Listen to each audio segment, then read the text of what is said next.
ত্রয়োদশ জাতীয় সংসদ নির্বাচনের ফলাফল ঘোষণার পর দেশের রাজনীতিতে যেন এক নতুন অধ্যায়ের সূচনা হয়েছে। প্রায় 2 যুগ পর আবারও এককভাবে নিরঙ্কুশ সংখ্যাগরিষ্ঠতা নিয়ে সরকার গঠনের পথে বিএনপি। নতুন সরকার, নতুন মন্ত্রিসভা, ভোটের হিসাব নিকাশের বড় পরিবর্তন, গণভোটের ফলাফল এবং আন্তর্জাতিক অভিনন্দন সব মিলিয়ে দেশের রাজনীতি এখন উত্তেজনাপূর্ণ ও তাৎপর্যপূর্ণ এক সময়ে দাঁড়িয়েছে। আজকে আমরা এই ভিডিওতে বিস্তারিত বিশ্লেষণ করব। নতুন মন্ত্রিসভায় কারা থাকতে পারেন, ভোট ব্যাংকে কি পরিবর্তন এসেছে, গণভোট ও সংসদ নির্বাচনের ভোটের পার্থক্য এবং আন্তর্জাতিক প্রক্রিয়া। বিভিন্ন জাতীয় দৈনিকের প্রতিবেদনে উঠে এসেছে বিএনপি তাদের নতুন মন্ত্রিসভায় ধারাবাহিকতার সঙ্গে পরিবর্তনের সমন্বয় করতে চান। দলের অভিজ্ঞ নেতাদের পাশাপাশি আসছে নতুন প্রজন্ম টেকনোক্র্যাট মুখ। আলোচনায় যেসব নাম রয়েছে, রাষ্ট্রপতি পদে বিবেচনায় আছেন দলের মহাসচিব মির্জা ফখরুল ইসলাম আলমগীর।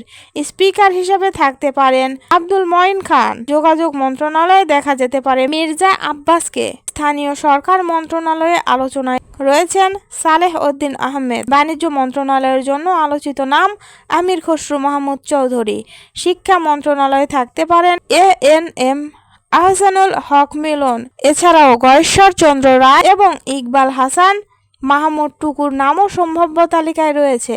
প্রতিমন্ত্রী পর্যায়ে আলোচনা, রুহুল কবির রিজভী তথ্য ও সম্প্রচার, ইসমাইল জবিউল্লাহ জনপ্রশাসন, হুমায়ুন কবির পররাষ্ট্রমন্ত্রী, শহীদ উদ্দিন চৌধুরী অ্যানি স্বরাষ্ট্রমন্ত্রী। শুধু দলীয় নেতারাই নয়, জাতীয় সরকার কাঠামো শরিকদেরও জায়গা দেওয়ার আলোচনা চলছে।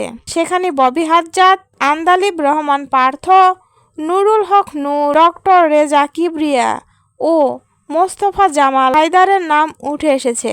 বিশ্লেষকরা বলছেন এটি হলে সরকার হবে একটি বিস্তৃত রাজনৈতিক সমন্বয়ের প্রতিবেদন। ভোট ব্যাংকের বড় পরিবর্তন, এবারের নির্বাচনের সবচেয়ে বড় আলোচনার জায়গায় ভোট সমীকরণের নাটকীয় পরিবর্তন। বিএনপি 200-র বেশি জয় পেলেও প্রায় 50টির মতো আসনে জয় পরাজয়ের ব্যবধানে ছিল 10,000-এর নিচে। 21টি আসনে ব্যবধান ছিল 5,000-এরও কম। এর মানে হলো জনসমর্থন শক্তিশালী হলেও অনেক জায়গায় প্রতিদ্বন্দ্বিতা ছিল তীব্র। ভবিষ্যতে এই আসনগুলো রাজনৈতিকভাবে অত্যন্ত গুরুত্বপূর্ণ হয়ে উঠবে। এটি দেশের রাজনৈতিক মানচিত্রে বড় ধরনের পুনর্বিন্যাসের ইঙ্গিত দিচ্ছে। একই দিনে অনুষ্ঠিত সংসদ নির্বাচন ও গণভোটের হারে দেখা যাচ্ছে সামান্য পার্থক্য। সংসদ নির্বাচনে পড়েছে 59.44%, গণভোট পড়েছে 60.26%। পার্থক্য 0.82%। নির্বাচন কমিশন জানিয়েছে গণভোটে হ্যাঁ বিজয়ী হয়েছে। এটি প্রমাণ করে জনগণের একটি বড় অংশ সরাসরি সিদ্ধান্তে অংশগ্রহণ নিয়েছে। 2 যুগ পর নিরঙ্কুশ সরকার। 297 আসনের মধ্যে বিএনপি একাই পেয়েছে 209টি আসন। জোট শরিকদের নিয়ে সংখ্যা দাঁড়িয়েছে 212টি। 2 যুগ পর আবারও এককভাবে নিরঙ্কুশ সরকার গঠনের পথে দলটি। এটি শুধু একটি নির্বাচনী জয় নয়, এটি রাজনৈতিক পুনরুত্থানের হিসাবেও দেখা যাচ্ছে।